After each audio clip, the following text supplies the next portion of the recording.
사랑합니다, 여러분. 예, 예. 우리가 그리스도 안에서 한 형제다, 이렇게 또 믿음으로 한 형제다, 자매다 하는데 실제로 피를 나눈 형제 자매 맞습니까? 아닙니까? 맞죠. 예, 조금 올라가면 노아 할배, 그죠? 노아 할배 다 우리 다 후손들이고 그 위에 올라가면 뭐 아담 할배, 하와 할매, 우리 그래갖고 다 이게 시작돼서 우리 오늘 여기에 있는 거지 않습니까? 그죠? 그러니까 우리는 다 피를 나눈 형제 자매들인 겁니다. 예, 성경에 따르면 그렇습니다. 예, 이거 좀 마이크 대게 해주세요. 이거. 네, 오늘 여러분들과 함께 그 창세기의 역사적 사실성에 대해서 살펴볼 텐데요. 1부하고 5하고 이렇게 연결되어 있는 강의입니다. 복음을 우리가 이제 뭐 다 복음의 말씀들이 많지만 요한복음 3장 16절 그죠? 이렇게 우리 어릴 때도 외우고 하셨는데 하나님이 세상을 이처럼 사랑하사 독생자를 주셨으니 이는 그를 믿는 자마다 멸망하지 않고 영생을 얻게 하려 하십니다. 이렇게 말씀하잖아요. 그러면 이거를 믿지 않으면 다 멸망하는구나. 그렇지 않습니까? 그렇죠? 예. 우리는 왜 멸망하죠? 사람은 왜 죽을까? 예. 멸망이라는 단어가 있고요. 그 다음에 멸망하지 않고 영생을 얻는다는 이 복음이 있는데 누구를 통해서 독생자를 주셨는데 그를 믿는 자마다 멸망하지 않고 영생을 얻는다고 말씀합니다. 이것이 이제 신약의 복음인데 이 복음의 근거는 어디에 있냐면 창세기에 있습니다. 우리가 왜 다 믿지 않으면 멸망합니까? 죽습니까? 그것은 선악과 사건 때문이잖아요. 창세기 2장과 3장에 있는 선악과 사건 때문이고 또 예수님이 오신 것은 창세기 3장 15절에 여자의 후손으로 오실 그리스도가 하나님께서 우리에게 약속해 주셨고 그 약속대로 오신 거지 않습니까? 그래서 우리는 그분이 구약에 예언된 메시아이심 우리는 알 수 있는 거고요. 이 생명의 영생이라는 것은 바로 창세기 3장 22절에 생명나무 선악과 따 먹고 나니까 야 아들이 이거 묻으니까 이제 이거 묻고 영원히 죄로 영생을 누리면 안 되니까 이 못 묻게 하자. 그래서 그죠? 회복시켜 주시기 위해서 이렇게 했지 않습니까? 멸망 그리고 그리스도를 통한 구원과 영생은 전부 다요 창세기에 근거하고 있습니다. 창세기가 역사적 사실이 아니면 복음도 허구가 되는 겁니다. 따로가 아니고 바로 창세기가 역사적 사실이라고 하는 것을 전제한 가운데에 바로 이 복음이 선포되어진 거죠. 로마서 5장 19절에 보면 이렇게 말씀합니다. 한 사람이 순종하지 아니함으로 많은 사람이 죄인 된 것 같이 한 사람이 순종하심으로 많은 사람이 의인이 되리라. 이게 무슨 말씀이냐면 한 2000년 전에 예수님께서 십자가를 지고 대속하셨는데 그 한 사람 한 분 그리스도의 대속이 어떻게 모든 믿는 성도들에게 효력을 미치는가라는 겁니다. 그 근거는요 창세기에 있습니다. 그것도 왜? 아담 할아버지 한 분이 선악과를 따먹는 불순종 때문에 모든 사람이 우리가 다 죽잖아요. 그러니까 한 분 그리스도를 통해서 모든 성도가 구원 얻는 거 아니냐라는 그 원리를 창세기를 통해서 우리에게 말씀해 주십니다. 그러니까 우리가 처음에 하나님께서 아담을 창조하셨을 때 아담 안에 누가 있었습니까? 하와가 있었죠. 하와가 이미 안에 있었잖아요. 그래서 그 하와를 꺼냅니다. 갈비뼈 이렇게 꺼냅니다. 그런 것처럼 우리를 하나님께서 어떻게 보내셨냐면 아담을 짓는 것처럼 각자 지어주신 게 아니고 어떻게 하셨습니까? 전부 아담으로부터 나오게 하셨잖아요. 아담으로부터. 그리고 우리는 전부 다 아담 안에 있었던 겁니다. 아담 안에 있었다가 때가 되어서 나온 거죠. 근데 이 원리가 기가 막히게 우리에게 은혜인 것은 그렇기 때문에 아담 한 사람 때문에 다 죽는 거고요. 그렇기 때문에 그리스도 한 분으로 인해서 우리 모든 성도들이 구원을 얻는다는 겁니다. 이 철저한 이것이 복음의 원리지 않습니까? 이 복음의 원리가 바로 창세기의 역사적 사실성에 기반하고 있습니다. 창세기는 그냥 꾸며진 이야기나 허구가 아니고 철저히 역사적 사실이어야만 하는 겁니다. 그래야지 복음이 유효화되는 거이지 않습니까? 고린도전서에도 같은 말씀을 하죠. 사망이 한 사람으로 말미암았으니까 죽은 자의 부활도 한 사람으로 말미암는 거 맞지 않냐? 아담 안에서 모든 사람이 죽었으니까 그리스도 안에서 모든 성도가 삶을 얻는 게 당연한 거 아니냐라고 말씀합니다. 철저히 이 복음은요 창세기의 역사적 사실성에 근거하고 있습니다. 창세기와 복음 우리는 어떻게 존재하게 되었는가? 태초에 하나님의 천지를 창조하시니라. 그래서 존재하게 됐다고 성경은 분명하게 말씀하죠. 우리는 왜 죽는가? 왜 구원이 필요한가? 왜 2000년 전 예수님 한 분의 죽으심이 모든 성도를 구원할 수 있는가? 이 모든 이 복음의 원리들은 창세기에 근거하고 있습니다. 창세기가 틀렸다면 복음은 허구가 됩니다. 자, 그런데 문제는 여기에 있습니다. 이 시대의 과학주의는요, 창세기가 틀렸다라고 합의합니다. 이게 패러다임이잖아요. 이 시대의 패러다임. 대다수 사람들이 그렇다고 여기는 것, 어떤 인식의 체계, 패러다임이잖아요. 진화론. 이걸 이렇게 창세기가 틀렸다고 합의를 하고 공교육을 통해서 그렇게 가르치고 있습니다. 창세기를 가르치지 않는다고 생각하잖아요, 우리는. 그런데 그게 아니고 학교에서는 철저히 창세기가 틀렸다고 계속 가르치고 있는 겁니다. 그러면 창세기가 틀렸으면 복음도 창세기에 기반한 복음도 허구가 되고, 그러면 기독교는 다 틀렸다는 겁니다. 복음도 틀렸다 라고 학교에서 열심히 가르치고 있어요. 그리고 우리는 열심히 공부해서 또 시험을 봅니다. 한번 보죠. 초등학교 4학년 국어책 여기 보면 지구가 46억 전에 이제 탄생했다, 우연히 생겨났다는 겁니다. 그리고 한 3억 년 전쯤에 바퀴벌레가 이 땅에 출현했고 까치, 돼지가 연이어서 나오더니 한 20만 년 내지 25만 년쯤 그쯤에 사람이 드디어 이 땅에 출현했다라고 말하고요. 그러면서 뭐라고 얘기하냐면 이렇게 말합니다. 인간은 지구의 막내예요. 최초의 생명이 수십억 년에 걸쳐서 다양하게 가지를 뻗어 진화하는 과정에서 우연히 생겨난 생물의 한 종일 뿐이다. 별거 아니다. 이렇게 얘기를 합니다. 우리가 그렇습니까? 성경은 뭐라 그럽니까? 우리는 동물이 아니죠. 모든 동물을 다스리는 존재. 바다의 물고기도, 하늘의 새도, 가축들과 땅에 기는 모든 것을, 땅에 기는 모든 것을 다 다스리도록 하나님의 형상대로 지음받은 존재가 사람이지 않습니까? 사람? 그런데 어떻게 사람을 이렇게 표현할까요? 이게 맞으면 성경이 틀린 거죠. 이렇다라고 하는 건 성경이 틀렸다라고 가르치고 있는 겁니다. 고등학교 가서 138억 전에 대폭발 빅뱅이 뻥 터져갖고 우주가 탄생했답니다. 그리고 세월이 지나서 이렇게 한 46억 년 전쯤에 막 이 가스 덩어리 같은 게 운석들이 뭉치더니 지구가 돼가지고 우연히 거기에 세포가 생겨났고 우연히 생명이 생겨나서 이렇게 생명이 이 생명체가 우연히 생겨난 생명체가 모든 생물들의 공동 조상이 되어서 시간이 지나면서 분지하고 다양해져서 오늘날 생태계를 이루게 됐고 그 중에 사람도 우연히 출현하게 됐다라고 가르칩니다. 그러니까 성경이 틀렸다라고 가르치고 있는 거죠. 공교육의 가르침 요약하면 어떻습니까? 이 세계 우주는 언제 시작됐냐? 438억 년 전 빅뱅에 의해서 우주가 탄생했어요. 지구는 어떻게 존재하게 됐냐? 46억 년 전에 태양계가 이렇게 형성되면서 우연히 이렇게 만들어졌다. 우리는 어떻게 존재하게 됐는가? 우연히 세포가 생겨나고 우연히 생명체가 생겨나서 40억 년간 우연한 진화의 결과 그래서 사람이 우연히 생겨나게 됐다라고 가르치잖아요. 다 하면 너무 복잡해서 대표로 초등학교하고 고등학교 가서만 제가 소개를 시켜드렸습니다. 성경은 분명히 말씀하지 않습니까? 아니다. 138억 년 전에가 아니고 언제라 그럽니까? 태초에. 성경은 역사적 사실이다. 그 태초에 하나님이 천지를 창조하셨다. 그럼 태초가 언젠데 이렇게 물어봐야 되잖아요, 그죠? 분명히 역사적 사실이라면 태초가 언젠데가 우리가 알 수 있었지 않습니까? 그거는 오후에 우리가 그거 언제인지 찾아갈 겁니다. 태초에라는 시간이 분명하고요. 얼마 걸렸냐 하면 우리가 안 물어봤죠. 근데 하나님께서 6해 동안 창조 다 완성하셨다고 말씀해 주셨습니다. 지구 어떻게 존재하게 되는데 말씀으로 창조하셨다. 창세기 1장에 말씀으로 바이오메로 엘로힘이라는 단어가 11번 나옵니다. 11번. 그 중에 10번은 직접 창조하시는 거고 한 번은 축복하시는 말씀으로. 하나님이 이러시되 11번 하나님이 이러시되 하나님이 이러시되 그리고 완전하고 성숙하게 창조하셨지 않습니까? 보시기에 좋았더라가 7번 나옵니다. 보시기에 좋았더라 완전하고 성숙하게 창조되었다는 것은 앞으로 더 나아질 여지가 없다는 겁니다. 그죠? 진화한다는 건 뭐가 더 좋아진다 나아진다는 거잖아요. 근데 하나님께서 이미 보시기에 좋았더래요. 1장 31절은 뭐라 그러냐면 왜 힘내.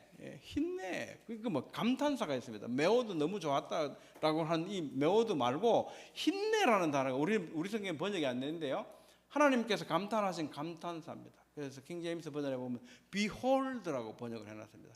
와, 하나님이 창조해 놓고 하나님이 보시기에 너무 감탄하신, 너무너무 좋았다는 겁니다. 이렇게 좋았다는 것은 뭐냐면 더 나아질 여지가 없는 거예요. 예, 거기에는 나빠질 여지만 남아 있습니다. 진화 여지는 애초부터 없었다는 거죠. 그리고 인류지향적으로 창조하셨다고 또 이사야 45장 18절에 보면 그냥 헛되이 혼돈하게 창조한 게 아니고 사람이 거주하게 내가 그거 지었다라고 말씀하잖아요. 인류지향적으로 처음부터 이 지구는 이렇게 창조되었다고 성경은 분명히 말씀하거든요. 근데 우리는 어떻게 존재했는가? 하나님 형상대로 다 다스리도록 이렇게 창조되었고, 그런데 우리는 선악과 사건을 거쳤고요. 그래서 구원과 그리스도가 필요한 존재로 살아가고 있는 거죠. 이것이 성경이 우리에게 말씀하시는 너무나 분명한 사실입니다. 자, 한번 보면 창세기를 부인하는 공교육 얼마나 이렇게 다르게 얘기합니까? 태초 아니야, 틀려서 138억 년이야 이렇게 말합니다. 지구가 어떻게 하나님 창조? 그거 아니고 빅뱅으로 우연히 생겨난 거야. 성경 틀린 거야. 우리 어떻게 존재하냐? 하나님 형상대로 창조? 아니야, 그거 아니고 우연히 진화한 존재야 라고 창세기가 틀렸다고 끝없이 가르치죠. 예, 그리고 이거 뭐라 그럽니까? 시험 봐라, 공부해가 시험 봐라 그러고 막 우리가 시험 칠 때 어떻습니까? 성경이 틀렸다는 걸 막 계속 시험을 봐야 하는 운명에 처해 있습니다. 그럼 우리 학교 공부하는데 그럼 우리 어떻게 하는데 시험 다 틀려도 되나? 그게 아니고 학교에서는 뭘 시험을 보냐면요, 학교는 진리를 아는 곳이 아니잖아요. 성경 모르지 않습니까? 그러니까 학교에서 시험 볼 때는 학교에서 가르쳐 준 대로 쓰면 됩니다. 그 대답을 할 때는 진리를 묻는 게 아니고 네가 나한테 익혔지, 그리고 네가 이렇게 나한테 얘기했어 라고 쓰면 됩니다. 양심의 가책 아무것도 가지지 말고. 예. 그러나 성경은 이 학교는요 진리를 가르치는 곳이 아닙니다. 예, 진리를 모르니까. 네, 그걸 우리는 잘 구분해야 됩니다. 자, 복음은 창세기의 기반에 서 있다, 그죠? 요한복음 다시 한번 보고 이 복음과 창세기가 얼마나 연대하고 있는가, 일치하고 있는가, 통일성을 우리는 다시 한번 생각해 볼 필요가 있는데요. 요한복음 이렇게 시작하잖아요. 태초에 말씀이 계시니라, 이 말씀이 하나님과 함께 했으니 이 말씀은 곧 하나님이시니라. 그가 태초에 하나님과 함께 계셨으며 만물이 그로 말미암아 지은 바 되었으니 지은 것이 하나도 그가 없이는 하나도 그가 없이 된 것 하나도 없다라는 겁니다. 모든 것을 다 말씀이 지으셨다. 이 말씀이신 하나님, 그죠? 이 세계는 말씀으로 창조되었고 말씀이신 하나님이 창조되었다, 창조하셨다. 그러니까 바이오메로 엘로힘, 하나님께서 말씀하시되 하나님이 이러시되가 11번 나오죠. 이렇게 복음은 시작되는 겁니다. 그리고 말씀이 육신이 되어 우리 가운데 거하심에 우리가 그의 영광을 보니 아버지의 독생자의 영광이요 은혜와 진리가 충만하더라.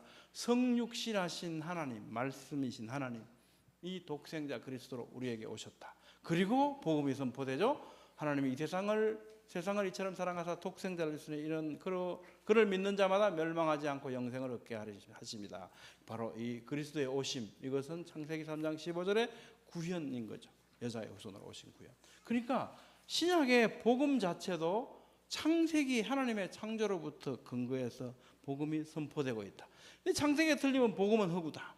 그런데 어떻게 해요? 학교 교육은 계속 창세기가 틀렸다라고 말을 하고 있으니까 우리는 뭔가 이게 설명할 필요가 이 시대가 생겨난 겁니다. 과학주의 시대에 만나는 이 논제들, 크게 이것이 이제 오늘 우리가 강의를 진행할 순서가 되겠습니다. 이 과학주의 시대라고 말했는데 과학주의가 뭐냐면 공교육은 과학주의 일수밖에 없습니다. 교회 안 다니는 사람들도 다 학교 와야 되니까 동의하지 않죠. 성경에 동의하지 않습니다. 그 사람들. 과학주의는 뭐냐면 과학적으로 증명되지 않은 것은 사실 진실이 아니다라고 생각하는 것, 그렇게 여기는 것을 과학주의라고 말합니다. 우리는 과학주의가 틀렸다는 것을 우리는 분명히 잘 알고 있습니다. 뭐 방언하는 거 과학적이지 않잖아요. 그런데 진짜 교회에서 일어나는 현상들이지 않습니까? 예, 성경에 보면 하나님의 하나님 되심, 예수님의 그리스도 되심은 어떤 이 과학적인 것이 아니고 과학을 뛰어넘는 초과학적이고 초월적인 이런 기사들을 통해서 증명되고 있지 않습니까? 그런데 과학주의는 뭡니까? 그건 사실이 아니다, 꿈이라는 이야기다라고 말하는 거죠. 이게 과학주의입니다. 이 과학주의 시대에 만난 우리 논제들 이 세 가지를 살펴보도록 하겠습니다. 그러면 하나님께서 말씀으로 초과학적으로 이 세계를 창조하셨다고 했는데 우리가 그냥 과학적인 것, 이성적으로 하나님의 창조를 논증할 수 있을까라는 생각을 하게 되죠. 그런데 오늘 본문 말씀처럼 로마서 1장 19절 20절 말씀은요, 이것이 가능하다라고 말씀하십니다. 가능한 정도가 아니고 분명히 보여서 알려진대요. 그래서 아무도 핑계하지 못한대요. 하나님의 창조를. 예. 하나님을 알만한 것이 그들 속에 보임이라. 하나님께서 이를 그들에게 보이셨느니라. 이게 뭐예요? 하나님을 알만한 것이 모든 사람들 속에 뭐가 있습니까? 개나 고양이와는 달리 인간의 이성이 있는 겁니다. 지성적인 것. 예. 지각이 있는 겁니다. 그리고 양심이 있는 거죠. 예. 인식할 수 있는 능력을 갖고 있더라는 겁니다. 예. 이것이 다 모든 사람이 갖고 있는 건 우리 다 알고 있지 않습니까? 그러니까 이걸 두셨다가 아니고 그들에게 보이셨다는 것은 다 알 수 있게 했다는 겁니다. 모든 사람이 이 지각을 갖고 있다는 사실을. 이 지각이 바로 하나님을 부인할 수 없는 증거가 된다는 거죠. 어떻게? 창세로부터 그의 보이지 않은 것들, 곧 그의 영원하신 능력과 신성이 그가 만드신 만물에 분명히 보여 알려졌다. 이 세상을 한번 봐라. 이건 하나님의 창조를 부인할 수 없는 지각을 우리에게 주셨기 때문에 우리는 분명히 알 수 있다는 거죠. 그러므로 그들이 핑계하지 못할지니라 하고 말씀합니다. 자, 그럼 우리는 어떻게 할 수 있을까요? 이게 소연평도 얼굴바위거든요. 소연평도 저는 해병대에서 오래 생활해서 이런데 이제 익숙한데 이곳이 여기 보면 진짜 이마, 눈, 코, 입, 요 턱까지요.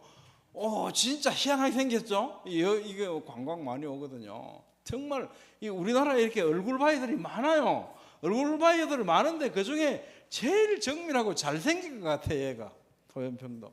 그런데 아무리 잘생겼는데 저 누구 닮은 것 같습니까?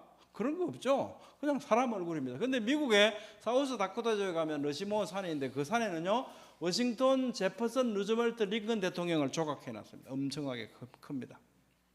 저걸 딱 보면 야, 그렇죠.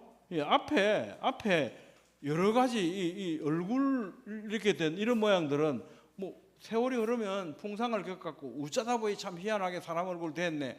야, 참 신기하다. 묘하다. 이렇게 말할 수 있겠지만 여기 중에 이게 아무리 풍상을 겪어도요. 가만 놔두면 이렇게 워싱턴 제퍼슨 루즈벨트 대통령을 이렇게 조각해 놓은 것처럼 저런 모양으로는 안 만들어지죠. 냅두면 우연히 저절로 절대로 저렇게 안 되죠. 분명히 저거는 누군가가 지적인 어떤 설계를 통해서요. 이렇게 조각했다는 우리는 알 수 있습니다. 우리 어떻게 하는데? 이거 설계자 만나봤냐? 만드는 거 조각하는 건 너 봤어? 안 봤지? 안 봤는데 어떻게 알아? 그걸 모르냐? 우리에게 지성이 있는데 딱 보면 알지. 그죠? 우리 어떻게 합니까? 보면 알지. 그죠?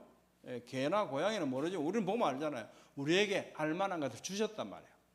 그러니까 이거는 우연히 저절로 될 수 없어. 앞에 거는 우연히 저절로 되는 거야. 보면 알잖아요. 그럼 우리가 만유를 한번 보자. 이렇게 한번 보자. 이거 잘 한번 보십시오. 이게 뭔지. 뭐 같습니까? 가운데 뭐가 동그란 거 크다만 게 하나 있고 나머지 막 동그란 게 막 돌면서 날아가죠. 우리는 이게 태양이 가만히 있고, 그죠? 우주에 가만히 있고 그 주위를 행성들이 이렇게 돌고 있다, 지구가 막 공전한다 이렇게 생각을 해 왔죠. 근데 그게 아니고 이 태양이요 엄청난 속도로 빨리 날아가고 있습니다. 알고 계십니까? 태양이 1초에 얼마나 빨리 날아가냐면요 1초에 217.2km 속도로 날아갑니다. 째깍 부산 지나서 지금 대마도까지 지나갔습니다. 그죠? 째깍 1초에 217.2km 이렇게 날아간대요. 이렇게 이게 우리가 속한 은하계의 그 중심이거든요. 우리가 은하수 하는 거는 요 팔 하나 이거 보면서 은하수라고 말하는 겁니다. 전체는 우리 눈에 보이지 않죠. 너무 커가지고 안 보이는 겁니다.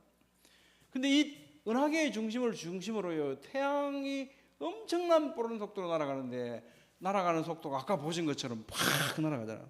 1초에 217km. 근데 그것만 가냐 그랬더니 이 중심을 향해서요 얘가 바로 가는 게 아니고 들락날락을 해요. 들락날락하는 속도가 1초에 15km 내지 20km 속도로 들락날락을 해요 또. 근데 들락날락만 하는 게 아니고 아래 위로 또 바운싱을 합니다. 이 속도가 1초에 5 내지 7km래요. 그럼 태양은 어떻게 가고 있냐면 겉으로 보면 멀리서 보면 똑바로 그냥 217km로 날아가는데 자세히 보니까 어떻습니까? 막 요동을 치면서 이러고 엄청난 속도로 날아가는 거야.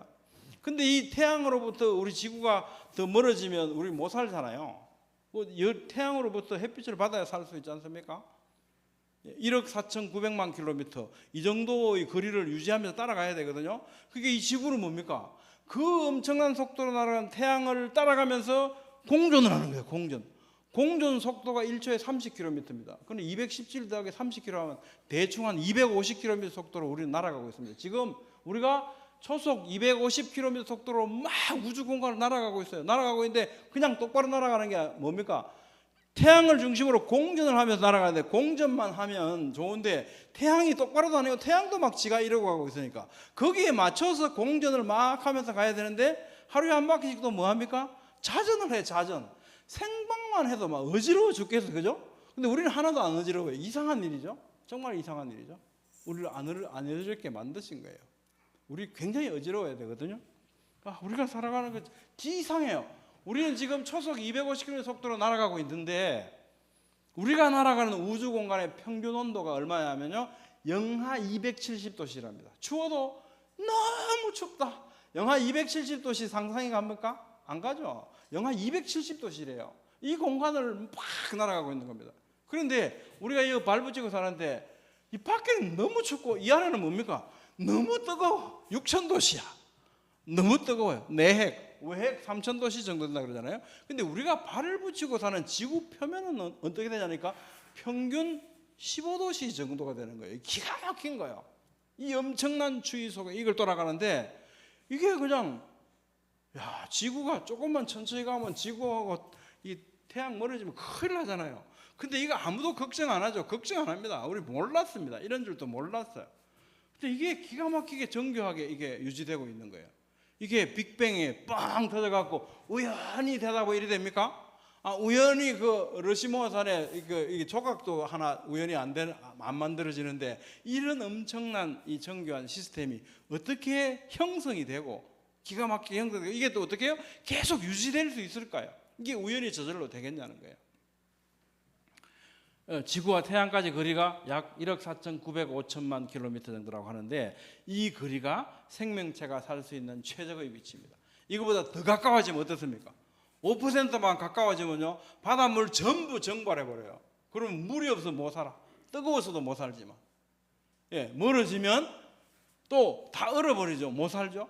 이 거리 평균. 근데 이 거리가 어떻습니까? 평균 거리라 그러잖아요. 평균 거리라는 건 뭡니까? 이게 또 기가 막힌 게 태양하고 지구가 일정한 거리를 유지하고 있는 게 아니고 매년 1월 4일경이 되면 지구하고 태양이 가장 가까워져요. 더 가까워지면 안 돼. 더 가까워지면 안 돼. 이제는 더 가까워지면 안 돼. 그러니까 좀 더 가까워지면 안 되니까 이제 더 안 가까워지려면 어떻게 해야 됩니까? 엑셀레터를 밟아요. 악셀레터를. 그래서 붕 악셀레터를 밟으면 지구가 이때부터 어떻게 해요? 공전 속도가 빨라지기 시작합니다. 빨리 공전하면 원심력이 커져갖고 어떻게 해요?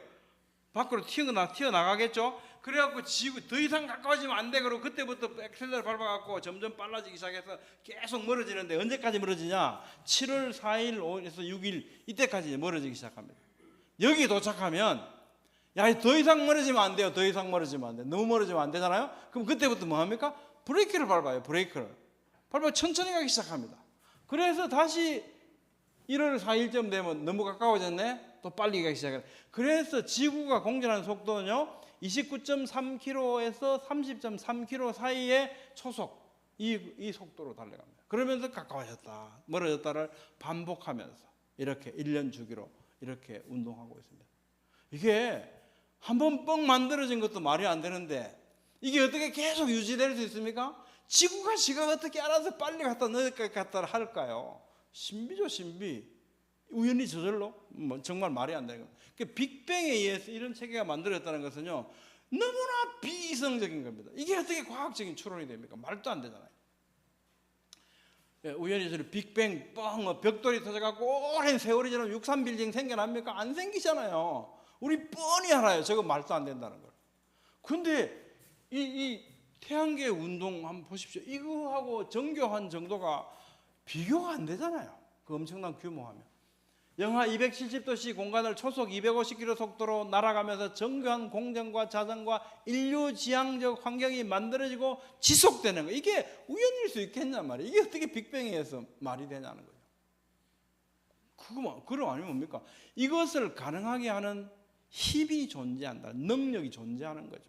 그 성경은 이렇게 말씀합니다. 우리한테 네가 하늘의 궤도를 아느냐? 하늘로 하여금 그 법칙을 땅에 베풀게 하겠네. 욥기죠. 언제? 4,000년 전에 하나님께서 욥을 꾸중하시면서 너 하늘의 별이 그냥 댕기는 줄 아냐? 내가 다 조정해서 너 살기 좋게 해놓은 거야. 너 봐봐. 그 하나님 왜 나를 괴롭히십니까? 막 내 이 고통에 갇혀갖고 하늘을 바라보지 못하는 거죠. 그러니까 34장부터 38장까지 하나님께서 막 말씀하시. 하나님께서 가장 길게 말씀하시는 장면이 그거잖아요. 막 욥을 꾸중하시면서 이 말씀하잖아요. 너 하늘 봐봐. 이게 그냥 있는지 어떻게 너 하나님이 없다고 나한테 막 따지려고 그러냐. 이거 다 누가 하는 거야? 라고 말씀하시면서 하늘의 궤도를 하느냐. 법칙을 땅에 베풀게 하겠냐. 하나님께서 이 법칙을 베풀게 하셨어. 이렇게 운행하고 계신다는 말씀이잖아요. 어떻게 빅뱅이 뻥 터져서 이게 말이 됩니까? 히브리서는 이렇게 우리에게 도전합니다. 집마다 지연이가 있지 않냐. 벽돌 놔둔다고 아무리 오래 기다려봐라. 수천만 년을 기다려봐라. 그게 집이 되나? 바람 불어서. 안 되잖아요. 집은 지어야만 집이 되는 거죠. 그 만물을 지으신 하나님이시라. 집도 저절로 안 되는데 이게 어떻게 태양계가 우연히 되겠냐는 거죠. 하늘에 만드신 궁창 대기권. 이제는 태양계로부터 우리 지구 공기까지 만나 보도록 하죠. 다음 기회가 되면 우리가 점점 세부적이게 보겠지만 태초 하나님이 천지를 창조하셔서 여기 있는 우주 하나를 샴마임을 창조하셨고요. 첫째 날, 그 다음에 둘째 날 하나님이 이르시되 물 가운데 궁창이 있어 물과 물로 나뉘라 하시고 하나님이 궁창을 하늘이라 부르시니라. 근데 하늘을 만드셨는데 하늘 안에 또 하늘을 만드셨어요. 물 가운데 궁창이 있으라. 그래서 물과 물로 나뉘고 그 궁창 라키아가 오늘날 우리가 숨쉬고 호흡하고 하는 이 대기권이에요. 대기권을 특별히 만들어 주셨죠. 이 하늘은 저 밖에 있는 하늘하고 완전히 다르죠. 공기 한번 생각해 보죠. 우주 공간에 공기 없어 진공이래요. 그런데 진공이 있으면 공기가 진공 속으로 빨려 나가야 되는 거 아닙니까? 근데 뭐 비닐을 누가 비닐을 막 쳐놨습니까? 왜 공기가 이게 도망 안 가고 붙어 있을까요? 기가 막히죠. 여기에만 지구에만 우리가 숨쉬는 공기가 있지 않습니까? 어떻게 존재할까? 지구는요 크기가 이만하고 무게가 이만큼 무겁대요.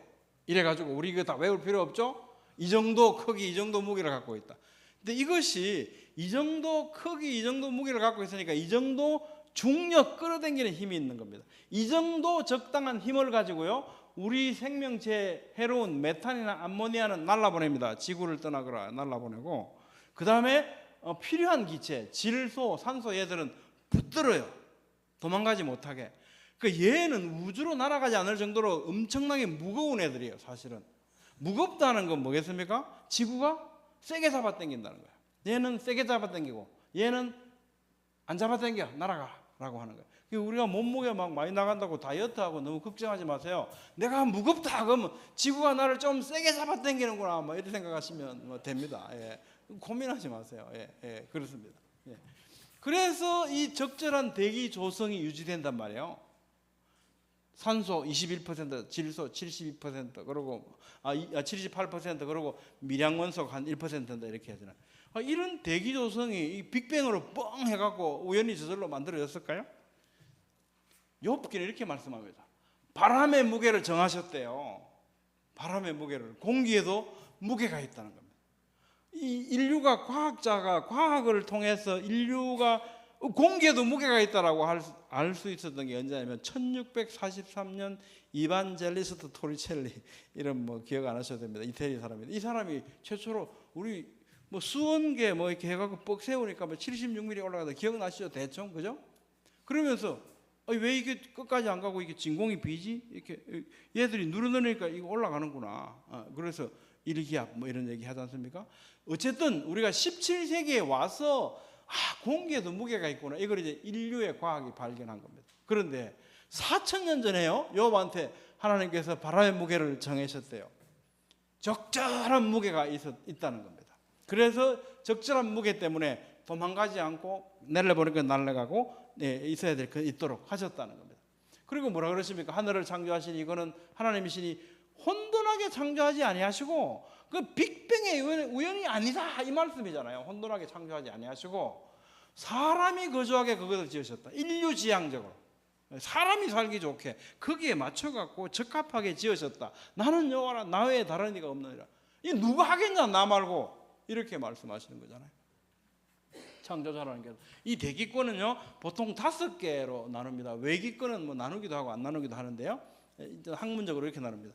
대류권은 바람이 분다 이런 뜻이고요. 그 위에 성층권이 있고 중간권이 있고 열권이 있고 외기권 이렇게 있습니다.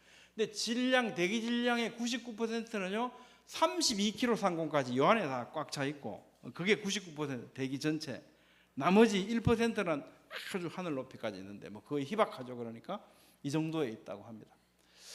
대륙권의 고도, 어디까지 바람이 부냐니까 적도 지방에서는 한 20km 상공까지, 남극, 북극, 극지방에서는 한 6km 상공까지밖에 바람이 안 불어요. 그 위로는 바람이 없습니다. 대륙권은 그 안에가 바람이 부는 겁니다. 이 대륙권에 뭐가 있는데, 이 대부분의 공기가 여기에 있거든요. 여기 있습니다. 그래서 여기 안에서는 바람이 부는 겁니다. 야, 바람이 뭔데? 여러분 요새 봄에 되면 봄바람 막 불잖아요. 봄이 되면 바람이 불어요, 이상하게. 근데 식물학자는 이렇게 얘기합니다. 봄에 바람이 왜 불까? 이 겨울 잠을 자잖아요, 나무들이. 그죠? 이제 싹을 태우고 움튀어야 되는데 얘들이 계속 잠을 자면 안 되니까 잠을 깨우는 거래요. 막 바람이 불어가 흔들어가고 잠을 깨워준대요.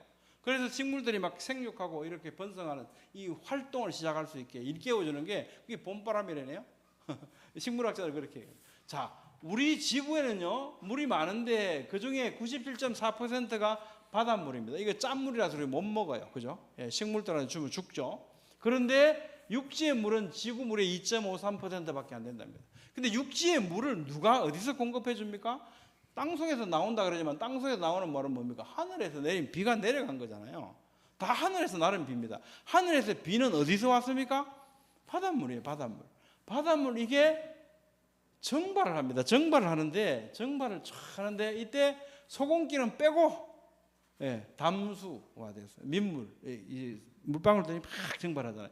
그러니까 지구가 지금보다 너무 무겁고 크면 어떻게 됩니까? 물이 정발을 못해요. 안 돼. 그죠? 지구가 좀 커서 땅값도 내려가면 좋겠습니까? 안 돼요.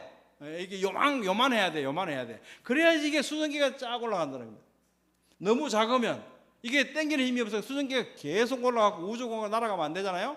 어디까지 가면 멈춰라고. 그 정도의 물의 무게, 그리고 그 정도의 지구 중력이 절묘하게 이 컨비네이션을 맞추는 겁니다. 이 조화를 이루는 겁니다. 그래서 막 올라갔는데 대기와 물의 적절한 질량과 지구 중력의 절묘한 협업을 통해서 더 이상 도망가지 않고 거기서 멈춰가지고 구름이 되는 겁니다. 구름 아무데나 있는 거 아니에요? 여러분 비행기 타고 가시면 구름 위로 올라가잖아요. 구름이 어느 층에 다 형성되어 있죠. 그 위에도 구름이 있고 더 밑에도 구름이 있고, 희한하게 그 구름층이 있잖아요. 고위. 그래 딱 있는데 여기서 비가 내리면 말짱황이죠. 공급이 안 되잖아요. 얘를 육지로 옮겨줘야 돼. 그래서 뭐가 있습니까? 바람이 있는 거예요. 바람이. 대륙권, 바람이 부는 곳. 이 바람이 이 구름을 이제 옮겨줍니다. 자, 옮겨주면 대륙 이동해서 비가 착 내립니다. 그죠? 비가 내리면 어떻게 해요? 육지에서 이제 동물, 식물들이 이걸 먹고 생육하고 번성하고, 그러고 육지에 먼지도 많고 지저분하잖아요. 이 빗물이 어떻게 해요? 샥 씻어 내려가. 어디로 갑니까? 강물아 흘러 어디로 가니? 바다로 가면 바다로. 그죠? 바다로 가면 더러운 거 세척해서 내려가는데 바닷물에는 더러운 거 들어가도 안 썩죠. 왜? 염분이 있으니까. 소금을 안 섞죠. 기가 막힌 시스템 아닙니까? 이게 계속 이 시스템이 작동하면서 생태가 유지됩니다. 이게 빅뱅에서 뻥 터져갖고 그냥 됐다고 이게 말이 됩니까? 이 너무 비과학적인 추론 아닙니까? 이걸 학교에서 가르쳐요. 과학자들이 그렇게 생각합니까? 우리 옛날에 고향 말로 이건 도대체 어떻게 인간이 이런 생각을 하고 있어요? 귀신시다 하잖아요. 귀신신 것 같아. 어떻게 이런 엉터리 같은 생각을 합니까? 빅뱅에 의해서 이런 게 만들어졌다고요? 정말 답답하죠? 근데 학교에서도 그렇게 가르쳐요. 우연히 형성 지속 말이 안 되죠. 욥기는 무슨 사천절이 하나님 뭐라 그러셨냐면 욥한테 내가 바람의 무게를 정하고 물의 분량을 정했다. 물의 분량은 weight입니다. 그죠? weight and weigh the waters. 물의 적당한 무게를 내가 다 정해놨어. 그래서 어느 정도 수증기가 됐다가 더 이상 안 가고 이렇게 구름 타고 물이 내려오도록 내가 이거 정해놓은 거야. 무게를 적절하게 정해놓은 거야. 물의 분량을 정하시며 또 비 내리는 법칙을 정하셨고 비구름의 길을 하나님께서 다 이렇게 만드셨대요. 너 비가 그냥 오는 줄 아냐? 민물이 왜 어떻게 오는지 너 아냐? 내가 이거 다 만들어 놓은 거야 라고 4,000년 전에 욥에게 말씀하신 겁니다. 그리고 대륙권 안에 번개가 치죠. 번개. 기가 막혀요. 번개가. 예, 옛날 말씀에 번개가 많이 치면 그게 풍년이 된다 그랬거든. 어르신들이. 번개가 치면 어찌 되냐면 공중에 있는 질소 원자가 산소와 결합해서 질산염이 됩니다. 공중에 있는 질소를 그 비료 삼아서 식물이 자랄 수 없고, 질산염이 돼서 비를 통해서 땅 속에 스며들면 뿌리가 그걸 흡수를 해요. 그래서 질소 비료, 요소 비료, 옛날에 그런 얘기 했지 않습니까? 이 질산염이 내려가야 되거든요. 근데 공중에 있는 질소가 이 식물들이 영양분으로 섭취할 수 있는 비료가 되게 질산염이 되도록 하는 게 번개가 하는 일입니다. 번개가 이 일을 해요. 그래서 조사한 바에 의하면요, 연구에 따르면, 그러니까 이 1년의 총산을 보니까 번개가 약 910억 킬로그램의 질산염을 만들어내더래요. 이 전문가들이 또 이렇게 열심히 연구를 한 거죠. 이 정도가 어떻게 되냐? 그 자연에서 발생하는 질산염의 절반은 번개가 만들고, 나머지 벌과는 무슨 뿌리혹 박테리아니 이런 거 있지 않습니까? 땅 속에, 그죠? 소나무, 콩가식물 이런데 그 개들이 또 그걸 만든대요. 그러니까 번개가 안 치면 반 틈이 없어지는 거예요.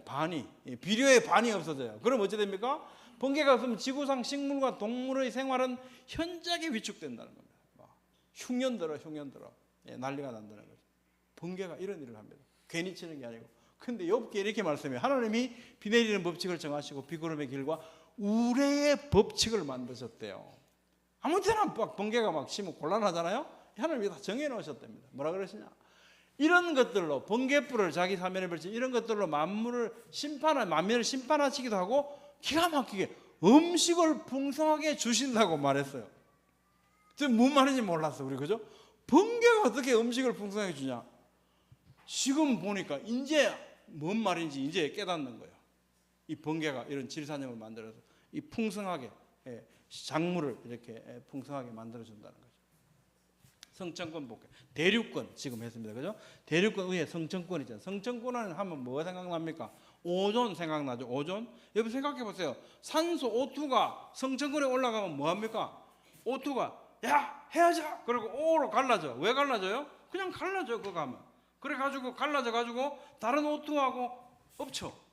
그 O3가 되는 거예요. O3가. 그래서 이게 오존을 형성해요. 그 오존층입니다. 오존층. 오존의 90%는 이 성층권에 있거든요. 그러면서 이 오존이 하는 역할이 뭐냐면, 우주로부터 막 광선들이 들어오잖아요. 그 중에서 파장이 짧은 자외선은 굉장히 치명적입니다. 이게 들어오면 우리가 피부암을 일으키고 백내장을 일으키고 사람이 살 수가 없어요.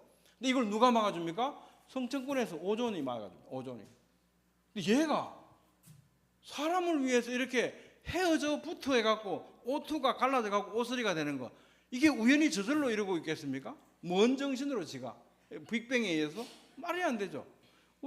하나님께서 우리를 생육하고 번성하게 하시려고 만들어 오신 법칙 아니겠습니까?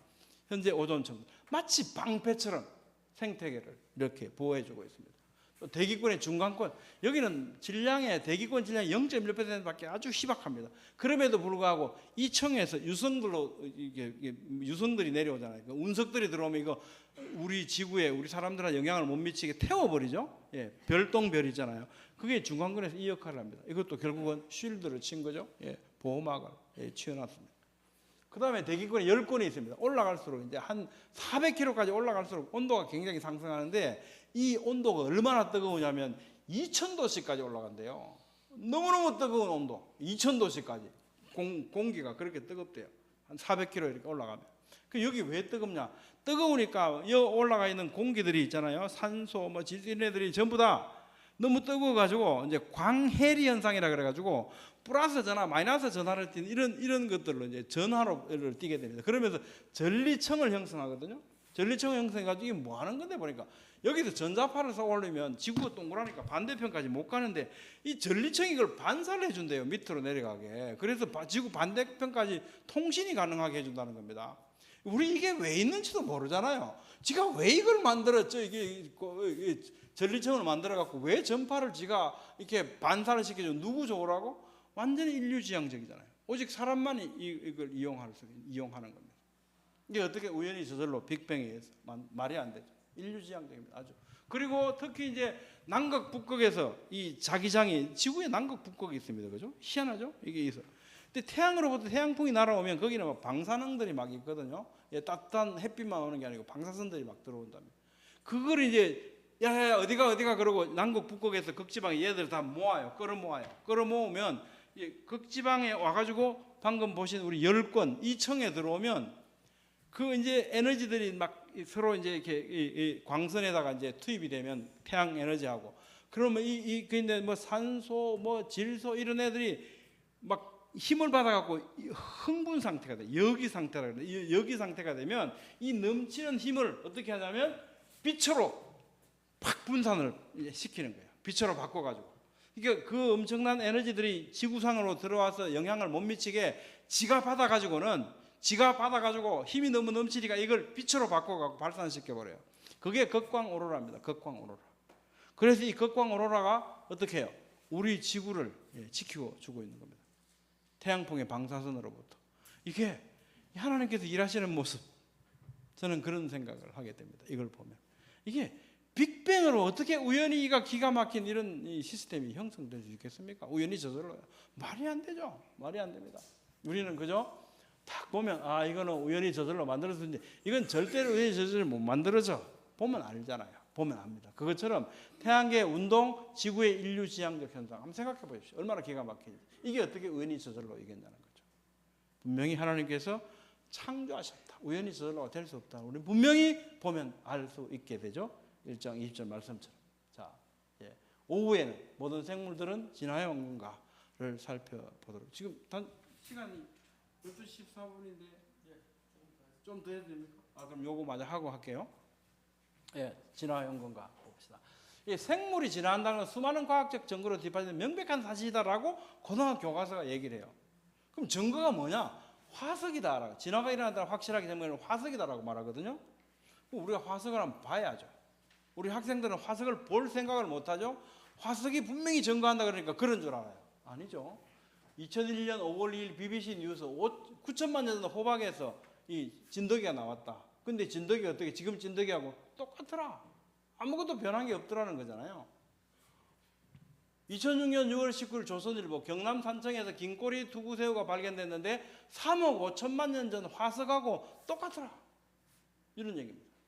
그럼 화석은 뭘 얘기하냐면 진화의 증거가 아니고 진화가 없었다는 증거 아닙니까? 이게 1억 7천만 년 전 지청에서 나온 새우래요. 제가 안양에 초계국수 먹으러 갔더니 한 마리 나왔어. 또 새우깡 봉다리에도 있어. 똑같아. 아무것도 변한 게 없어요. 그죠? 그럼 화석은 뭘 얘기합니까 지금? 난 변한 적이 없어 라고 진화가 없었다는 증거예요. 그런데 어떻게 이걸 두고 교과서에서는요 진화의 증거, 진화는 과학적 사실이야. 증거가 있어. 뭔데? 화석 봐. 화석 보면 확실히 알 수 있어.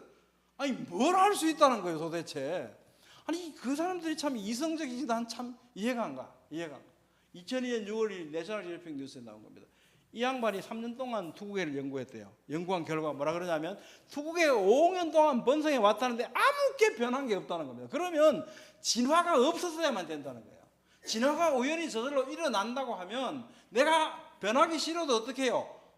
우연히 저절로 변해버려야 될 거 아니에요. 안 변해요. 5억 년 전, 1억 5천만 년 전, 지금 가야. 아무것도 변한 게 없어요. 뭔 얘기입니까 지금? 화석을 보니까 아무것도 변한 게 없네 라는 거 아닙니까? 이거 사이언스 2014년 3월 21일 1억 8천만 년 전의 양치식물 고비는 오늘날과 동일했다. 그런데 얼마나 동일했냐? 심지어 세포 내 미세 구조들도 똑같더래요. 아무것도 변한 게 없더라는 거예요. 사실은 이 연대가 전부 다 가짜 연대입니다. 진화론에서 주장하는 연대잖아요. 사실 이게 또 이 연대도 다 가짜예요. 그건 오후에 볼 텐데요. 이게 1994년도에 이 울레미 소나무라 그러는데 이걸 공룡나무로 알려져 있어요. 공룡나무. 왜냐하면 공룡 화석을 보면 그 위장 안에 이 소나무가 많이 들어 있어요. 그 울레미 소나무를 이걸 공룡나무라고 그러거든요. 이 우리나라에도 이렇게 돈 주고 사왔습니다. 2006년에 한 번 실어놨는데, 자 중요한 건 뭐냐면 이게 2억 년 전 지층에서 나온 화석이래요. 근데 이 살아있는 이 울레미 나무 잎이거든요. 어떻습니까?